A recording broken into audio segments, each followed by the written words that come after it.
कोई परसेप्शन तो रिजल्ट में ना कन्वर्ट होना चाहिए था। ये तो परसेप्शन वो मीडिया में जा करके और लोगों के बीच में बोलते थे। आप मुझे बताइए कि आप जनता ने उसको एक्सेप्ट किया? जनता तो उनको 4 पे पहुंचा दी, क्योंकि जनता सच्चाई जानती थी कि जो मुख्यमंत्री होते हैं वही मुखिया होते हैं सरकार के। बिना मुख्यमंत्री के कैसे हो सकता है? वो तो गांधी मैदान में बोले थे, आज वो नहीं है तो आज बहाली नहीं हो रही है क्या? अभी तो बहाली इतनी बड़ी हो रही है। उनकी सरकार का एक ही काम था, आज भी लोगों के मेमोरी में वो आज भी है।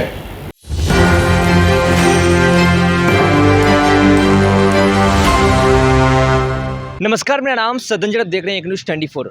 जदयू कोटे से राज्यसभा सांसद संजय झा उन्होंने विपक्ष को लेकर जोरदार हमलेबार हुए। उन्होंने आरक्षण को लेकर भी उन्होंने कहा कि अब हम लोग आगे सुप्रीम कोर्ट जाएंगे। वहीं आरजेडी की तरफ से समीक्षा बैठक की गई थी लालू प्रसाद यादव और तेजस्वी प्रसाद यादव के दौरान उन्होंने कहा कि कोई निष्कर्ष निकलने वाला नहीं है।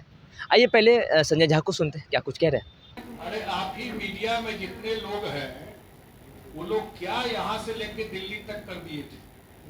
क्या प्रचार है, इतना मीटिंग है, इतना सीट हो जाएगा, क्या रहा? बिहार के जनता ने क्या फैसला किया?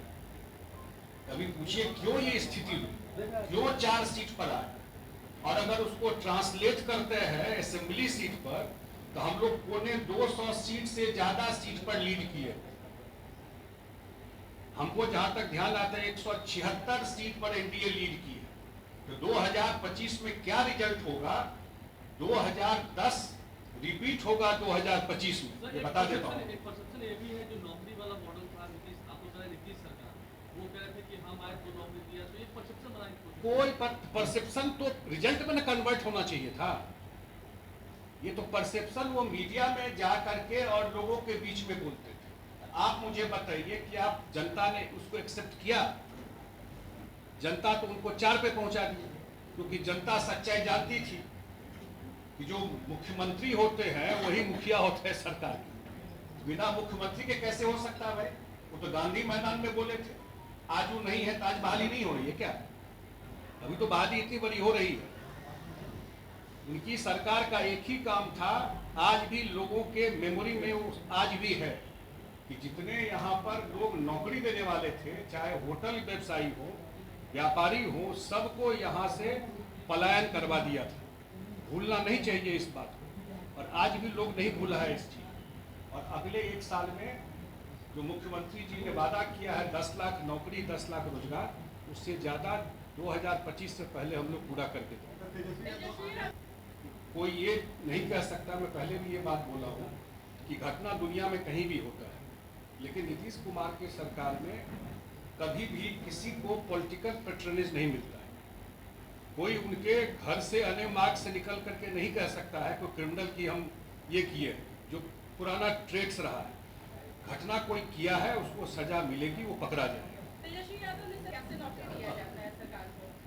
पहले 15 साल में कितना नौकरी दिए थे? 15 साल सरकार उन्हीं की थी ना, उसी की लेगेसी लेके चल रहे हैं ना। वो भी डेटा देना चाहिए कि हम जो 1990 से 2005 तक थे वो कितना नौकरी दिए थे, क्या नौकरी देते हैं, वो तरीका भी बिहार के जनता को पता है। चुनाव में उन्होंने लेके गए नौकरी में तो पता है ना कैसे। अभी तो चल रहा है इन्वेस्टिगेशन। देश में पहला केस है ना, जमीन के बदले नौकरी, कहा किसके ऊपर चल रहा है?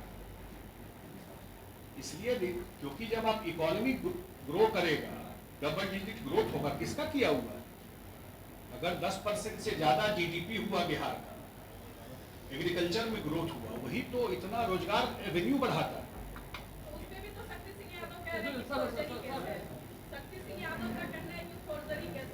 किस पर?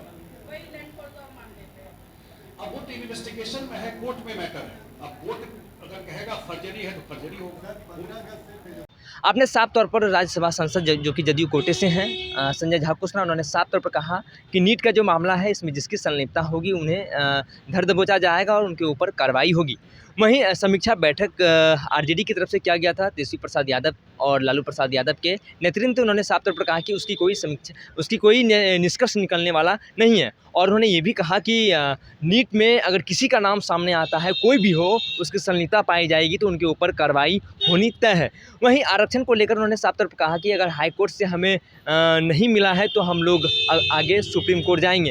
हाईकोर्ट ने आरक्षण जो है हाईकोर्ट ने आरक्षण जो किस ठुकरा दिया था बिहार सरकार के द्वारा जो 65% आरक्षण किया गया था, उसी को लेकर संजय झा ने साफ तौर पर कहा कि अब हम लोग आगे सुप्रीम कोर्ट की रुख करेंगे। बहरहाल इस खबर में इतना ही। आगे के अपडेट के लिए बने रहिए न्यूज़ 24 पर मेरे सहयोगी मनोज के साथ मैं संजय पटना।